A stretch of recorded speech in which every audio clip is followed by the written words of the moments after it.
Hey, good evening, everybody. Thanks so much for joining me here tonight for the book launch for Blood Washing Blood. Um, I gave it a couple of minutes after 7 just to let some more people file into the room. Though, of course, at 7 o'clock, that's when my military brain really wanted to start things off. Um, we're going to try to keep the evening to between 45 minutes and an hour or so. I mean, this is one of those topics that honestly, it would be easier for me to talk about for 6 hours than it would be to talk about for 45 minutes. But I'm going to try to restrain myself and keep it fairly short. Share with you the story of this book and why I wrote it and a bit about what it's about. And then also to share with you two other stories from Afghanistan that I think are of interest and that I really do want to share. Um, if you have questions for me, you can put them in the chat, and I'll have two question periods throughout the next hour or so, and I'll try to answer as many of those questions as I can. And you can put them in any time that you want. A little bit later, I'm going to do a short poll using an app called Menti. And so you can see in the chat and also on the screen, www.menti.com, and then you put in that passcode, and that will bring you to my one survey question. I have some good news as well, actually. So not only was this a sold out event to the maximum capacity of my professional Zoom account, Blood Washing Blood also is the #1 Amazon bestseller in Afghan history today, and also in the history of Central Asia. And Amazon is now completely sold out of the book.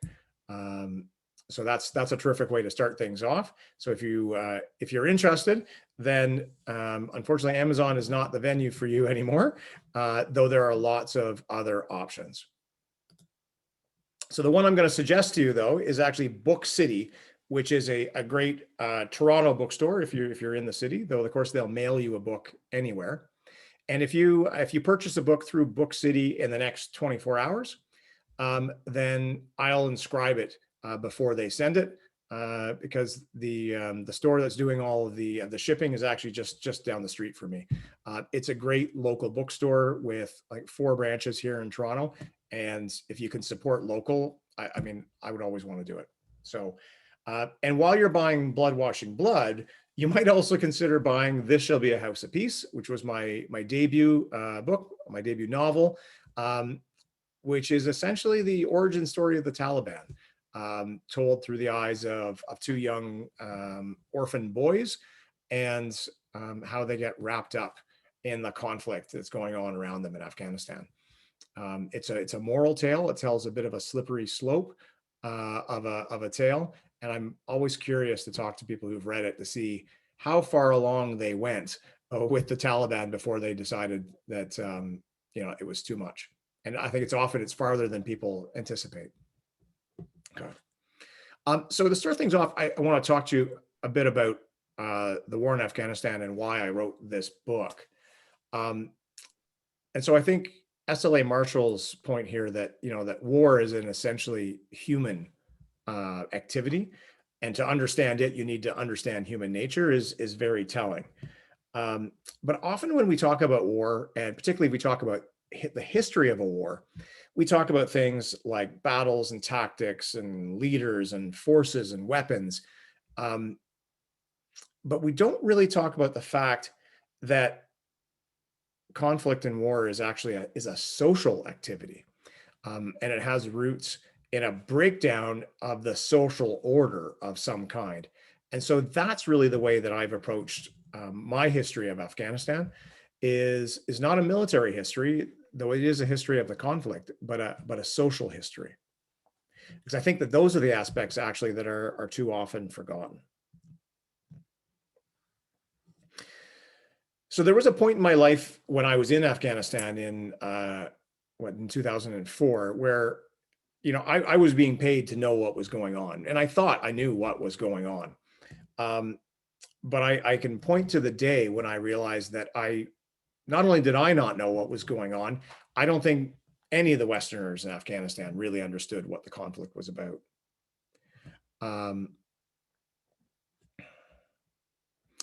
So that day that I'm thinking of, um, I went to a village to have a meeting with the local farmers and to talk about the aid that they had been receiving and that they would be receiving. Um, and so we all met together in a garden, actually outside. They laid out carpets and we all sat down to drink tea and eat raisins and have a very long discussion about their desires for aid and their concerns with the aid that they had received. Um, but that meeting was interrupted by a hand grenade that was thrown into the garden and detonated, thankfully sort of off in a corner, and so no one was badly hurt, other than the person who threw the grenade, who was lynched, basically on the spot. And I didn't understand why. In the moment, I didn't understand why that individual had tried to break up that meeting, and what I came to realize was that the village that we had gone to visit wasn't actually one village. That it was actually two villages divided by a very narrow stream. Um, One half of the village had been there the people had lived there, their families had lived there for a very long time. The other half had also lived there objectively for a very long time, but were still seen as new, and separate. And while we had intended to meet with the whole village, we actually ended up meeting with really just half of it. And the person who threw the grenade was from the other half of that village. And so unintentionally, with the best of intentions, we had created a sense of haves and have-nots. And the have-nots, rather than politely knocking on the door and saying, please, can we have some too,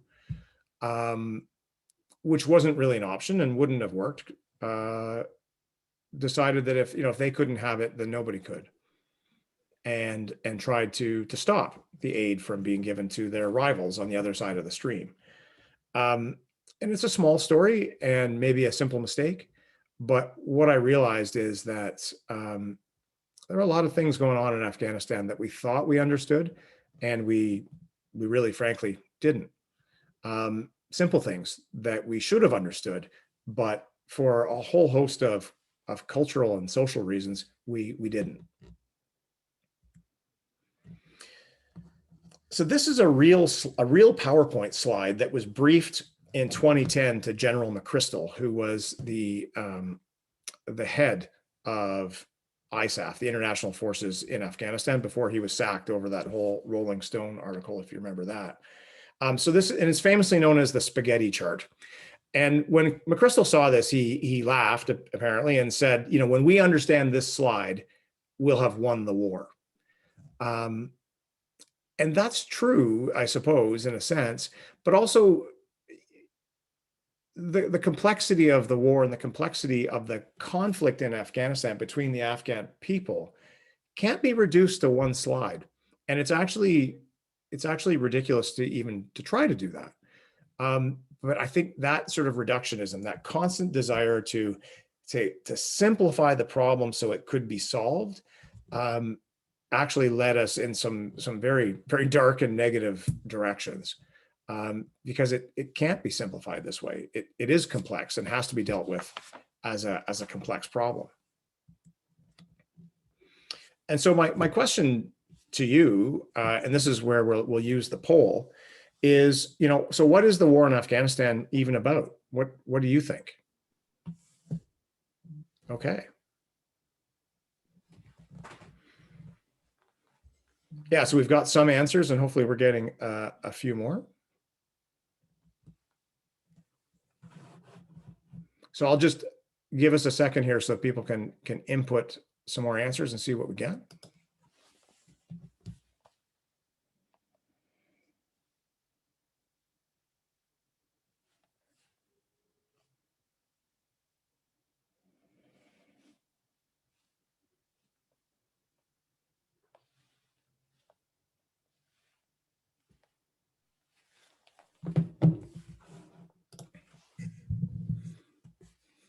So I love the wow, great question.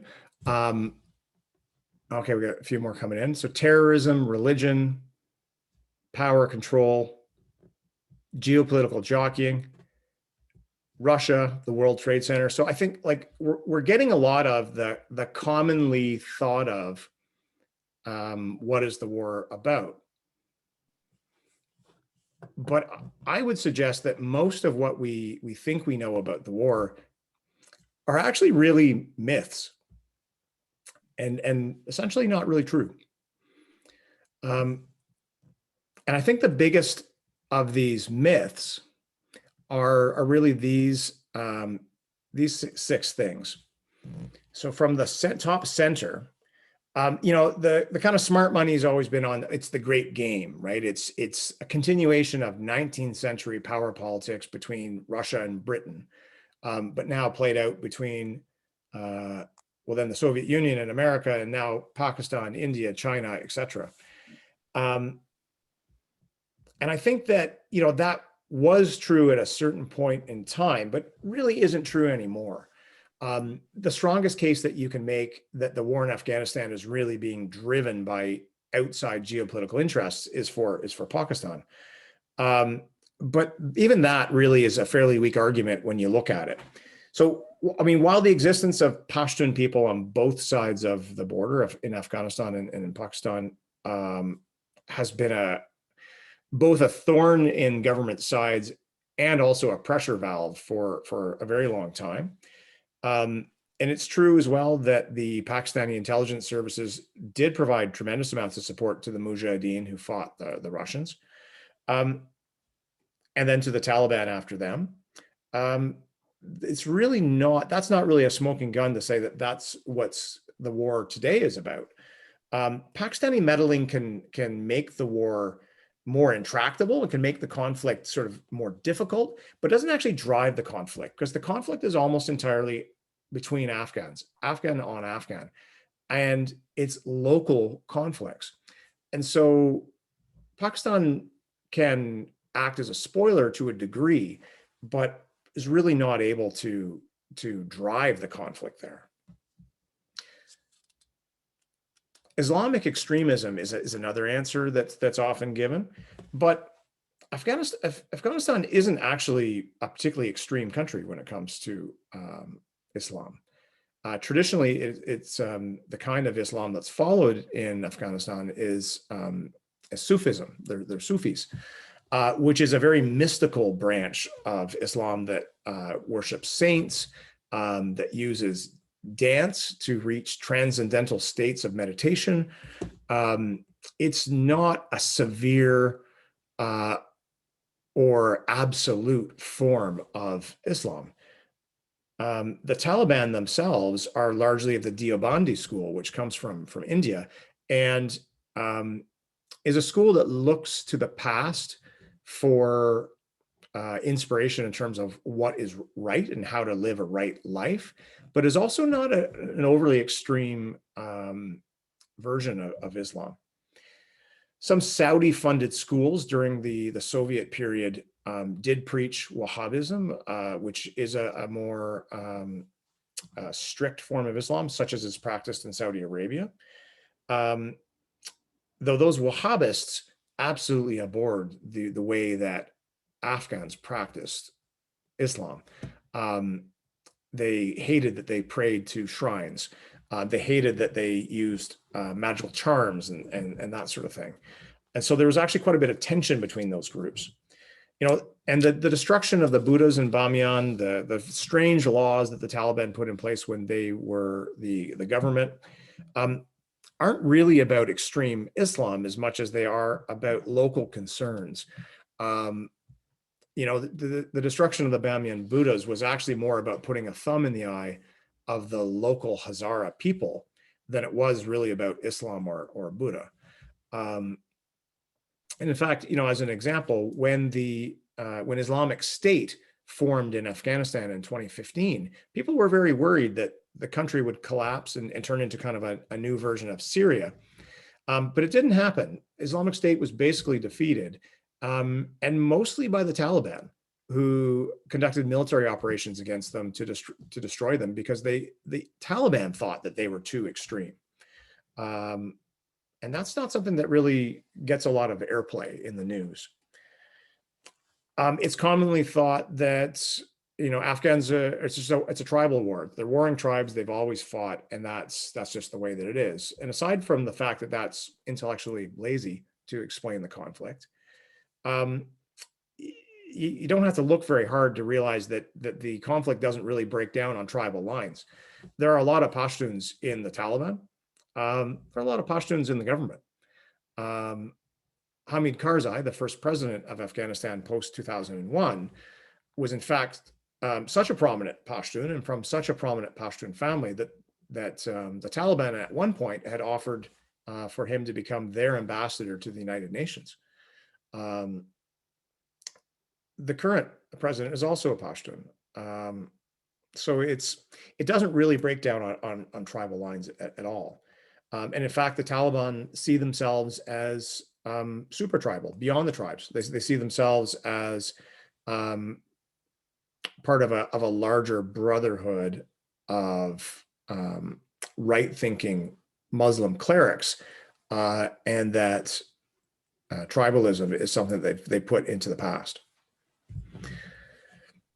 The idea that Osama bin Laden or 9/11 is driving the war, was true in the moment right after 9/11. But by November 2001, the Taliban had been defeated and had offered their formal surrender to Hamid Karzai, which Karzai was forced to refuse by his American advisors.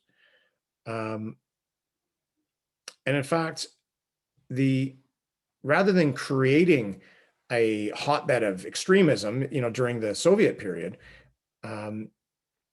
lots of people came from around the world to fight jihad against the Russians from 1979 to 1989. But when the Russians left, so did almost all of the jihadis. Even Osama bin Laden left the country in about 1990 before coming back again in 1996. So there never really was this hotbed of Islamists beyond a very small number in Afghanistan. And in some ways, it's an accident of history that Osama bin Laden was in Afghanistan at the time that the 9/11 attacks took place, because it wasn't where he wanted to be. He was ejected from Sudan, and then he lost his Saudi citizenship. And so as a stateless person, he really had no choice. He had to go somewhere that would accept a stateless person. And so Afghanistan is where he went. And if he had still been in Sudan, or if he had been in Saudi Arabia, then the history of this portion of the Afghan war would have been completely different. The Taliban certainly sheltered Osama bin Laden leading up to 9/11, but it's good to be clear why. They didn't shelter him because they agreed with his views, as an organization.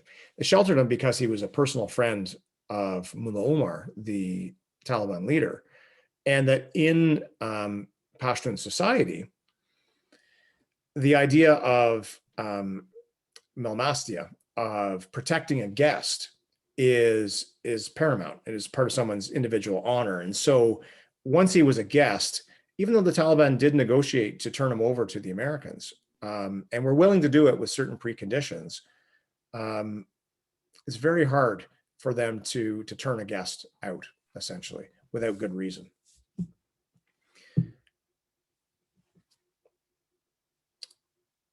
Opium and heroin are commonly understood to be reasons that, drivers of the conflict in Afghanistan, and also not really true. I think it's commonly thought that the Taliban run a huge heroin ring in Afghanistan, and that's also not true. The truth is that drugs in Afghanistan are actually benefiting combatants on both sides, benefiting government actors and pro-government militias as much as they are anti-government militias. And they're mostly doing it in the same way, not growing the crops. That's farmers who do that, just simply taxing them. Opium actually has a very long history in Afghanistan, and it's a largely legal, or at least tolerated history, either being grown and smuggled into British India, where it was also a legal cash crop, later used as the basis for pharmaceuticals during World War I and World War II. Because prior to the World Wars, the United States, for example, got most of its morphine from Germany, who used Turkish opium to create it. And of course, that was cut off with the First World War. And so they needed to find new sources. And Afghanistan actually provided most of the raw material for the morphine used by Allied forces in the Second World War. And frankly, it just doesn't make sense that the amount of opium that's being grown in Afghanistan keeps increasing year after year after year if the Western-friendly Afghan government is truly invested in getting rid of it. It's only when you really realize that the government is making as much money off of this as anybody else, taxing it to pay for the militia who fight the Taliban, to pay for weapons and ammunition for the folks who fight the Taliban. You realize that everybody's in on it, from the Ministry of Defense to the president's own brother to local police commanders. It's actually really quite a necessary part of the Afghan economy. It produces about 1/3 of the country's GDP at this point, and employs about 10% of the population. And so even if you could snap your fingers and eradicate opium in Afghanistan, the hardship that would create would actually be unbelievable, would be terrible. We also don't often think of Afghans as victims of the drug trade, but it has a massive addict population. Somewhere between 2 and 2.5 million people in Afghanistan are believed to be addicts of some sort in a population of about 32 million. It's also creating problems, environmental problems, actually, because it's such a profitable crop for farmers that they're reinvesting the money they make from it into infrastructure like deeper wells and solar-powered pumps to irrigate their crop. And it's causing desertification and drought across southwest Afghanistan that actually is likely the next humanitarian crisis in Afghanistan. Will be mass migration of people out of Helmand and the rest of southwestern Afghanistan, because they've turned it, what was once the luscious part of Afghanistan, into a desert. And finally, the last myth, I think, is women's rights. And this is touchy in a lot of ways, because I mean, I know what I think is right for how men and women are treated and how human rights are dealt with. I know what I want for my partner and for my daughter and for my mother. But that's sort of immaterial in a sense to the conflict in Afghanistan, because a lot of things that have been pinned on the Taliban actually are essentially rural Afghan values. There are a lot of people in Afghanistan who agree with the Taliban that, for example, that girls should not go to school where the school is run by men or has a Western curriculum. There are girls' schools run by the Taliban now in eastern Afghanistan that have an Islamic curriculum and female teachers, and that's not controversial there.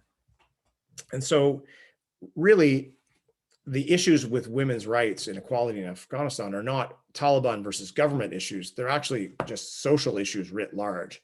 And there isn't a straight line to be drawn between these two groups, that one supports one and one supports the other.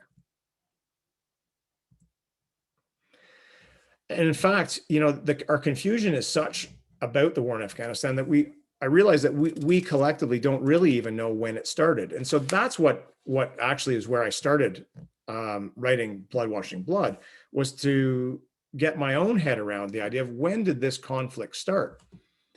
And the answer I came up with is the 20th of February, 1919, which isn't a date that meant anything to really anybody until now, I hope. So that was the date that this gentleman, King Amanullah, took over as the leader of Afghanistan, and that's his wife, Queen Soraya, who you can see is dressed in Western clothes. And actually, in this photo, he has just received, or is about to receive, an honorary doctorate from Oxford University. He was a modernizer. He saw himself as an Afghan Ataturk. He wanted to, replicate the Turkish secular modernist movement in Afghanistan. And he enacted a huge list of reforms that sound really familiar to us. He put girls in schools. He banned the veil, the burqa, that is. He revoked Islamic law to put in a civil law code. He created a central government with centralized taxation. And the reaction to this was essentially that the country rose up in rebellion. And in the first year after his modernization efforts began, there was massive fighting in eastern Afghanistan, and about 8,000 people were killed, particularly over the issue of child marriage. And the people who were killed were largely pro-child marriage, or in the very least, what they felt was that the government had no place telling them who could and could not be married. That was an overreach by the central government. And in fact, all of these issues that led to Amanullah being deposed about 10 years after he took power, those are the same issues that are being fought over today. Because essentially power in Afghanistan rests between three poles: the central government, local authorities, be they tribal authorities or regional warlords or whatnot, and religious authorities. And up to the point of Amanullah's rule, there was a balance that was found between these that was broadly acceptable. But Amanullah pulled the stick hard to central government. He disenfranchised local authorities and disenfranchised religious authorities. And the result was armed conflict. And over the 100 years past that point, the Afghan people have essentially struggled to find that balance again. At times, it hasn't led to armed struggle, though there's actually relatively brief periods where there was no fighting going on anywhere in Afghanistan at all. And this is the fight that continues today. So the central government, the Western-backed government, is actually one of the most centralized governments in the world when you look at the powers it holds versus the powers that are delegated to regions and provinces. The role of the religious authorities is essentially played by the Taliban, who want to pull that stick over to their side of things. And the local authorities are not so much tribal authorities anymore, because those have been decimated by first the Soviets, and then by the Mujahideen, and then by the Taliban, and then by Western counterinsurgency. It's actually the regional warlords who were our allies after 9/11 to fight the Taliban and depose the Taliban, who also don't believe that they should be subject to religious law nor the desires of the central government. And so that's actually what the war is about, and what it has been about for the last 100 years. And that's the thesis of Blood Washing Blood. That's really what the book is about. And a microcosm of that conflict is really what This Shall Be a House of Peace is about, what it looks like at a local level, rather than at a kind of a grand historical level. And so I've talked a little longer than I had actually planned, but now I'm actually going to take some questions if you have any. Yeah, maybe dive deeper on a couple issues that are of interest to you. And so, Nicole, do you have any questions? Yeah, maybe so there's a question in the chat. Can you describe what the title means? Yeah, so it is it's a saying in Afghanistan that you can't wash off blood with more blood. That essentially that you can't right a wrong with another wrong, and that trying to do so creates cycles of revenge that never actually get you clean again. That it just creates a bloodier and bloodier and bloodier mess. And so when I was thinking about after 100 years of this conflict, why does it feel so intractable? It's because you've just got cycles of the same actors, the same families, the same people in often cases who have been in conflict, and the grudges run very deep. Okay, here's another question. And I don't know, maybe we'll just do one more question now and move on to the next piece and save the rest for after. But do you see a way for Afghanistan to move out of this prolonged conflict? I do actually, and it's a bit contrarian, but the first step is actually to get the West out. And I think the common wisdom is that the American withdrawal by the 11th of September this year is going to lead the Afghan government to collapse, and it may, but it also gives the Afghan government a lot more maneuver room to compromise. Because oftentimes when they have tried to compromise, Western interests have stopped them. Like you can't bring Hekmatyar into the government because he is on our prescribed terrorism list. And he has attacked, American installations. Okay, but he is also a power broker in Eastern Afghanistan, and we either bring him into the government or he stays out of the government. The Taliban have, on a number of occasions, offered their surrender, and it's been declined in every case. They're not likely to offer it again now. They seem to have a bit of the upper hand, but I do think that there is the possibility to devolve power back to the provinces and regions in a way that creates a balance. And that balance is really hard to do when the Afghan government isn't actually driving this process. And as you know, have been excluded from the peace talks up until quite recently, which is frankly is a crime. So. Okay, so there's a lot of good questions coming in, but I think maybe we'll go on to the next section of your agenda, Phil, and then we'll come back to some of those at the end. Terrific. Okay, so a lot of the stories that we hear about from Afghanistan are war stories, and I suppose that's partly my fault as well, because I've told a few and published a few, but there are so many other stories. So of course, Afghans are human, of course, right? And so they have their lives are as rich as anyone else's, and so I really wanted to share a different story from Afghanistan, something that is unexpected. But when I watched it, I was like, yes, this is a very deeply Afghan story. And so I'm going to share a short film with you, an award-winning short film by a filmmaker named Jaga Rain. And it's called The Afghan Bruce Lee. And it's fantastic. So here it is here. It's about 8 minutes long. And so enjoy.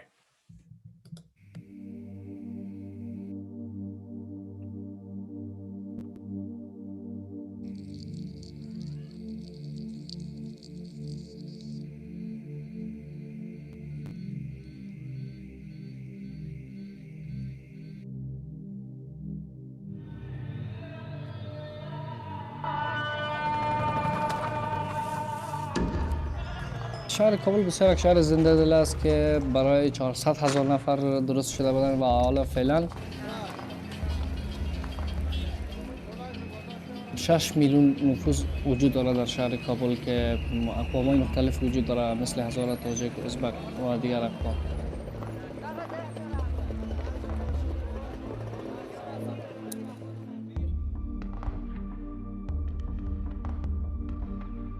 وقتی در کابل بزرگ شدم بسیار مشکلات زیادی بود از هر لحاظ، به خصوص روس ها آمده بود، کمونیست آمده بود، طالبان هجوم آورده بود و بعدا حکومت کرزی پیاده شد در کابل که فعلا امریکایی وجود داره در افغانستان و امریکایی آمدن در کابل.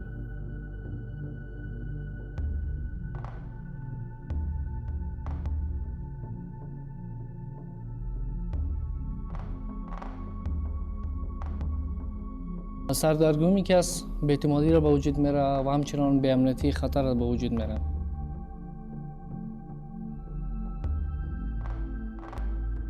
خب در زمان طالبان که بود فیلم و موسیقی کلا ممنوع بود و مردم هیچ جایی برای تفریح نداشتن و هیچ جایی برای گشت گذار نداشتن و ما فقط به شکل پنهان تلویزیون می‌دیدیم، در خانه بودیم.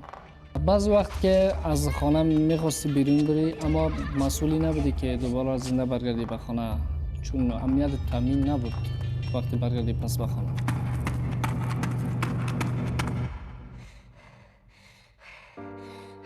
خب ما میتونستم که چطور از فامیل خود محافظت کنم و همچنان فامیل خود از این گندابی نجات بدم، چون من قوی بودم.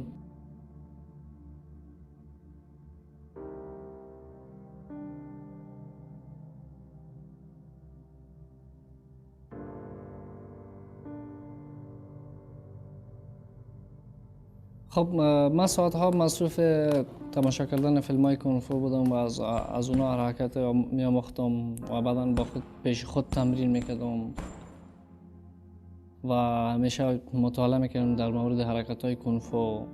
همیشه مطالعه میکردم و همیشه تماشا میکردم فیلم های کنفو را. و هیچ کسی مثل بروسلی شده نمیتونم و هیچ کسی را من با بروسلی نمیتونم مقایسه کنم.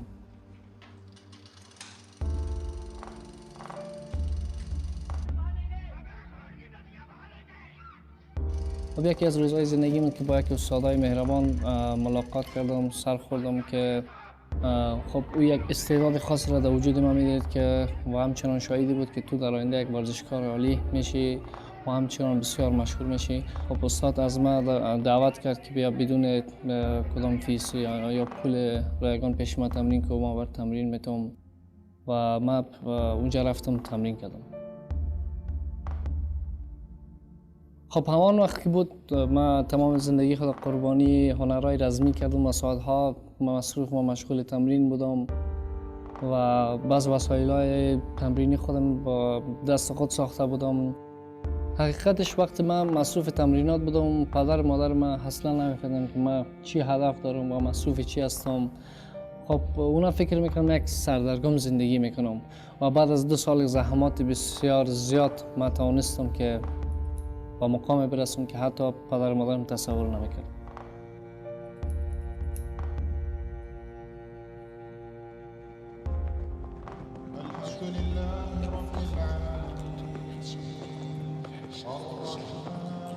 قبل از دنیا رفتن پدرم خیلی حمایت میکردم. پدرم مریض بود و همچنان فلج بود.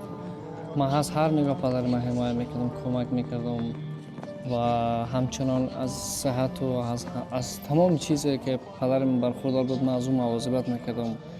پدرم با داشتن ما و پسر فخر میکرد، افتخار میکرد. همیشه پدرم یگانه کسی بود در زندگی که من در راه ورزش تشویق کرده و همچنان همی از دعای پدرم و از دعای و تشویق پدرم است که من تا حال موفق شدیم. دوستم که یک روز ورزش راهی را به من نشان میده که مسلک ما میشه ورزش. من از طریق ورزش بتونم به فامیلم کمک کنم، فامیل ما حمایت کنم. فعلا بیشترین توجهی که من دارم بدون از روز جمعه که من استراحت دارم، روزایی که تمرین میکنم مدت 5 ساعت الا شاید 6 ساعت شود، به خاطر که تمرین صبح ما کنفو میباشه و تمرین شب ما برای ما بسیار شگفت انگیز و عجیب است. در حالی که در کابل کلان شدیم، در حالی که در کابل به شهرت رسیدیم، بزرگ شدیم.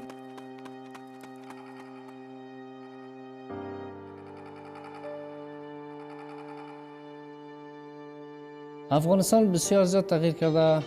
جایی که ما دوش میکنم، تمرین میکنم و شاید آینده ما بیرون از کشور باشه، بالیوود باشه، چین باشه و حتی هالیوود.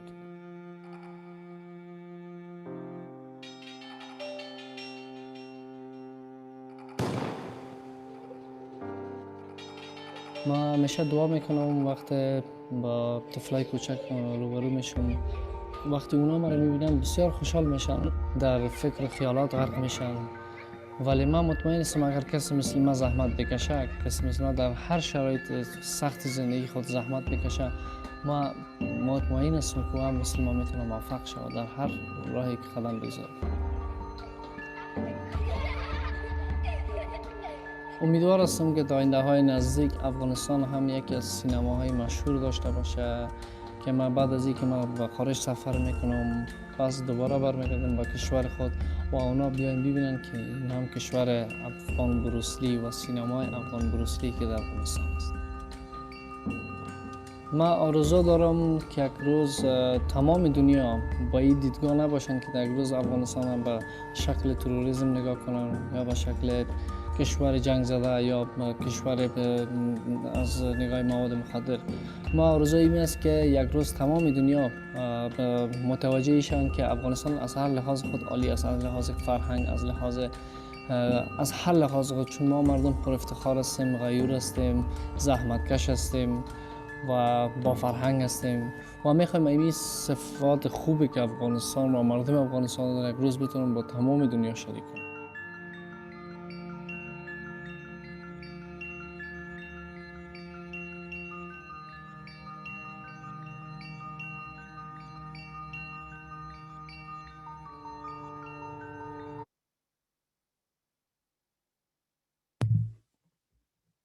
So I hope you enjoyed that. I've seen it a number of times now. I enjoy it every time. And if you're interested, so the Afghan Bruce Lee is actually now his hope now is to finish the unfinished Bruce Lee movie from 1973 that Bruce Lee died during the filming, and so he's trying to pull together a project to finish that film, standing in for Bruce Lee. So like, again, the determination and his approach to life is, to me, is just so very Afghan, but not the kind of story that we hear about here. Not the kind of human story that actually, is playing out hundreds of thousands, millions of times a day in Afghanistan. So I want to share actually a second story with you as well. And this is a photo essay of my own about something called buzkashi. And some of you know what buzkashi is. Hopefully you're smiling already. And I'm sure that many of you don't. So buzkashi is sometimes described as Afghanistan's national sport. Though that's not really true. It's mostly played in the north, sometimes in the Central Highlands, but it's not actually a national game exactly, but it is the most famous Afghan game. And these photos of mine are from the season in 2004. It's played over the winter months and it draws huge crowds. And I took a lot of pleasure actually in taking photos of the crowds and just, people watching essentially. And so many people come because, like, these matches, the prizes are huge. Particularly the games held around New Year, which in Afghanistan is in March, Nowruz, can be huge. $10,000 in cash or a new car smuggled from Dubai or from Pakistan. So people just want to come and see these crazy rich prizes being handed out, as well as the sport itself. Of course, so I haven't actually said what buzkashi is. It's quite simple. It's a compound word. And so a buz is a goat. And kashi means to grab. So goat grabbing is the sport that we're talking about. And it is actually played with a goat, albeit a dead goat, but a goat much like this one. And it's quite a simple game. Essentially, all you have to do is to pick up the goat, carry the goat around a pole, and bring him back to where you started, drop the goat, you score 1 point, and you win. That's it. That's the whole game. But there are complications. There are a number of complications with the game. So the first complication is it's played on horseback.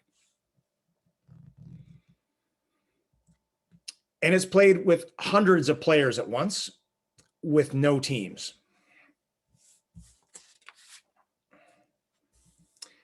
And the games are backed by prominent warlords. And the players are often either their soldiers or local strongmen of their own. It's kind of all the tough guys of the region come to play buzkashi. And in fact, when I lived there, I had to borrow a horse and in the very least just ride around in order to show that I was one of the local tough guys. All right. A further complication is that the pole is usually miles away, and the game is absolutely full contact. And so in this photo, you can see the dead goat on the ground there underneath the horses. And what they're doing is kind of circling around it, because they've got to get their horse in position for someone to reach down out of the saddle and hoist that goat carcass up onto their horse and then get away with it. And you can see, particularly there's a gentleman on the left-hand side on a dapple gray horse with what he has in his hand and his mouth is a short whip. And so the whips are used to hit the other players, but to hit the horses, particularly in delicate spots, to get them to move so that they get out of position and you're not able to pick up the goat. So you can imagine with hundreds of players how wild this gets. And so here, a player has got the goat, and now the pack is starting to stream away towards that pole. And you can see on the right-hand side that there's two players who are facing each other. So they've made a local alliance of some kind, because there's no teams, but there are certainly people who cooperate. So someone with a bigger horse will jockey into position and grab the goat and then pass it to someone with a smaller, faster horse to break away and get around the pole. And so the strategy and tactics of this pretty rough game are quite incredible, actually. And you can see them starting to pull away again. And of course, while all of this is going on, the crowds, they're not in stands for the most part. They're just kind of standing around. And so it's pretty typical for the mass of horses to roll over the crowd and then roll back again. As I said, these are all my own personal photos, and at the time I wasn't shooting with a zoom lens. So yeah, you can imagine how close I was for this photo. And as I've said, the players are really like a who's who of all the tough guys, all out to prove themselves as much as to win the prize. And so fascinating to see who's there, from older tribal leaders to young men looking to prove themselves.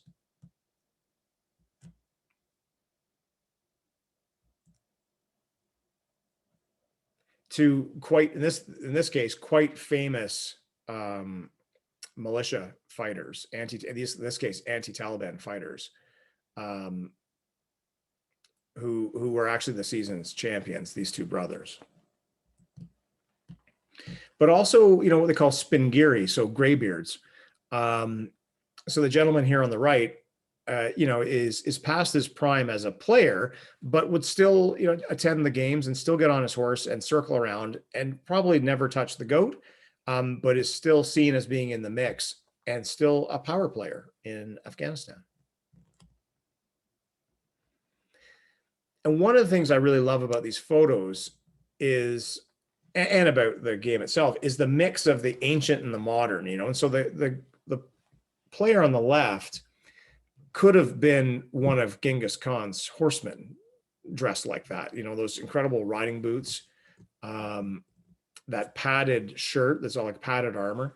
But the player on the right is wearing a Soviet era leather tanker's helmet that's been repurposed for the game. And so I love the juxtaposition of the modern and the ancient in this game. And as has been mentioned, in the chat, this is a metaphor in a lot of ways for Afghan politics. The fact that everyone's in it for themselves, and that there are local temporary alliances that form and break apart. And it sort of said, is this a 13th century game that's a metaphor for 21st century politics?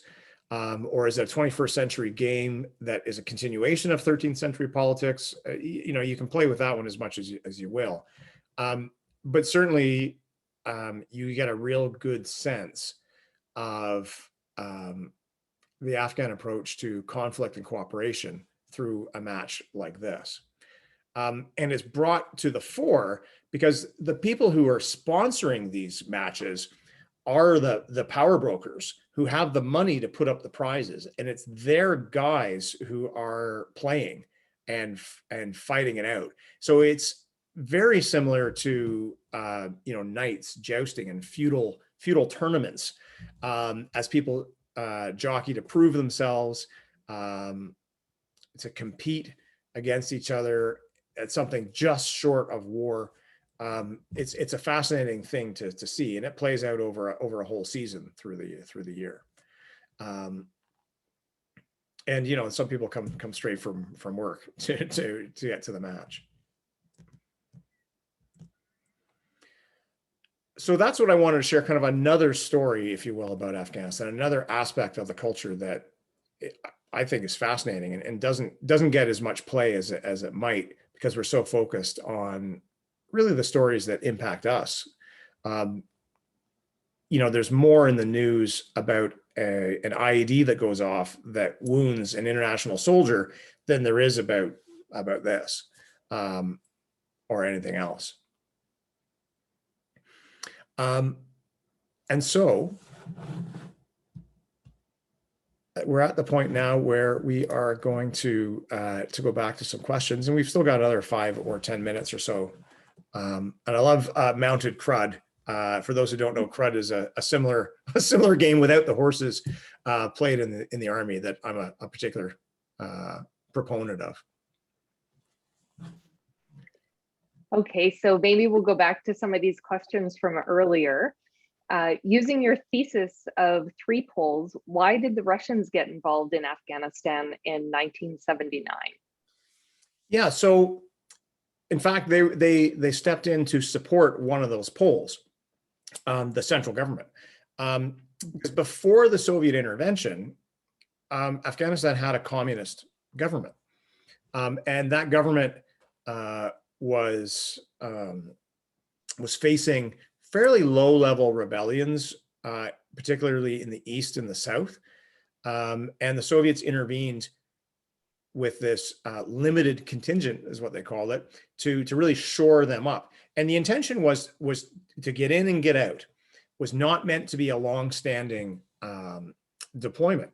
But to sort of take the virus and vaccine idea to this, the presence of foreigners in Afghanistan creates antibodies, creates insurgents, just because they're there. And so when the Russians intervened and replaced the president with one who was more pliable, actually less radical in their mind, less radical from a Marxist point of view, that they became embroiled in this conflict that they never really wanted in the first place, and it wasn't what they intended. But it was to the question, it was to support the central government as a pole, in fact. And here's a question that maybe some others might be wondering as well. So did we waste time and lives in Afghanistan? Was anything achieved? At the 20-year mark, I would sadly say no. But I think there was a window of time where we had achieved something. And it was really between 2001 and about 2006, where the Taliban were dispersed, basically ceased to exist. And people were really hopeful, like Afghan people were really hopeful that something was going to change, or that something that had changed. But we're disappointed largely through corruption. And the fact that the new Afghan government looked a lot like the old pre-Taliban Afghan government that people rose up against. That the vice president, for example, one of the vice presidents under Hamid Karzai was, a massive narcotics trafficker and very well known for human rights abuses and violations, as were quite a few senior members of government.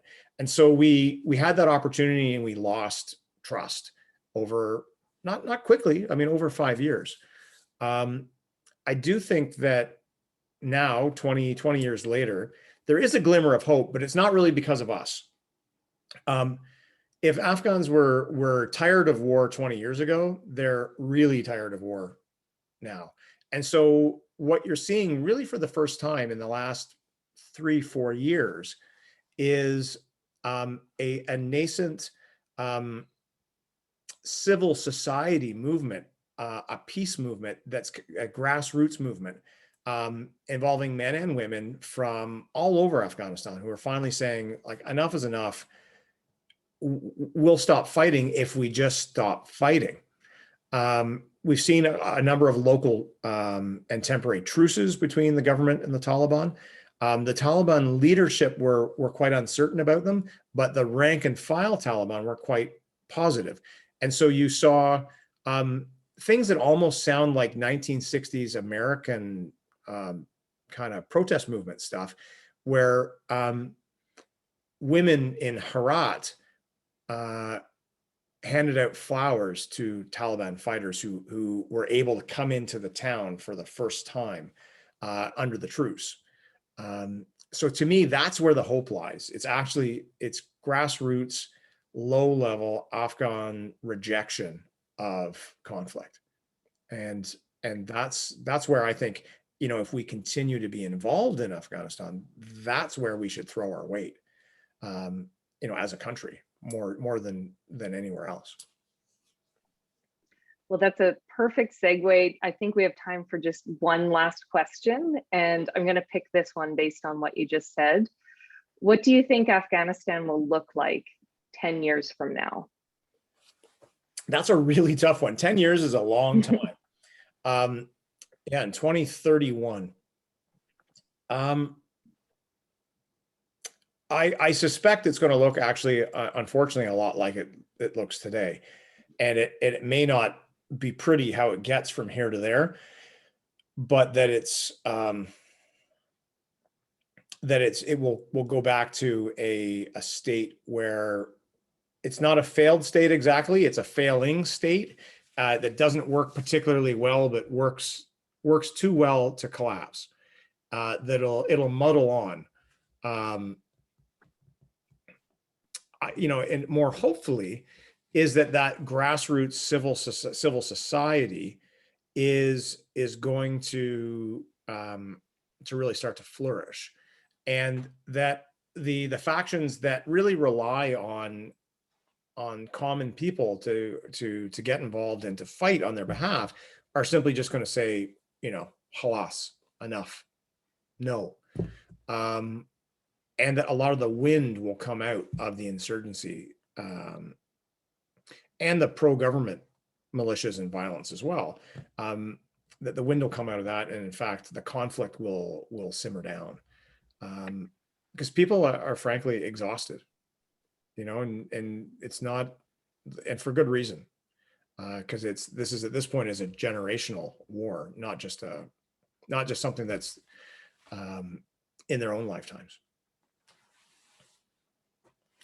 Okay, so we said that was going to be the last question, just so that we could keep things to about an hour. There are lots of great comments and questions in the chat. Most of them are answered in the book. Is that fair to say? So if you really, really want to know, well, most of you know how to get in touch with me anyway, so you can certainly ask me, but most of the answers to your questions are in the book. So thank you very much for joining me tonight. And helping me to celebrate the launch of Bloodwashing Blood and its great success in emptying an Amazon warehouse full of books, at least one warehouse, I hope. But before we end things off, I would be absolutely remiss if I didn't take a moment to thank a few different people, some of whom are on the call with us tonight.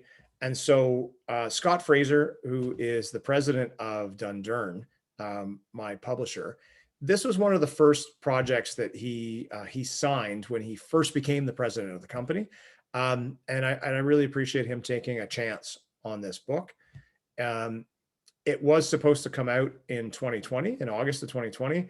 The pandemic got in the way, and it had to be delayed, and Scott was kind enough to agree that I could take the manuscript back and add another chapter to bring it up to date, so that it is a more complete history than it would have been if we'd run with the old copy but delayed the publishing. So Scott, I mean, I deeply appreciate your trust with this book. The managing, or the production editor at Dundurn, Elena Radic, had a lot of positive influence on this book. I can't really say enough about how much she influenced this. Laura Boyle is the very talented cover designer who created this I think very striking cover. Heather Wood is the exceptionally talented publicist who is working to get this book onto people's shelves all over the world. And so thank you, Heather, and thank you for joining us here tonight. But more so than anyone I've mentioned, to be honest, the person who had the greatest influence on this book is my editor, Cy Strom, and Cy is on the call tonight. Cy, I can't thank you enough. This would not be the book that it is without your sharp eye and your sharp pencil working through this. This was not an easy book to edit by any stretch, but Cy kept me on an even keel throughout the whole process, and I'm deeply grateful to him for that. Well, and folks, that is it. We've come to the end of the evening. Again, thank you very much for joining me, and I look forward to inscribing some books over at Book City. So I'm gonna end the call, and everybody have a great night.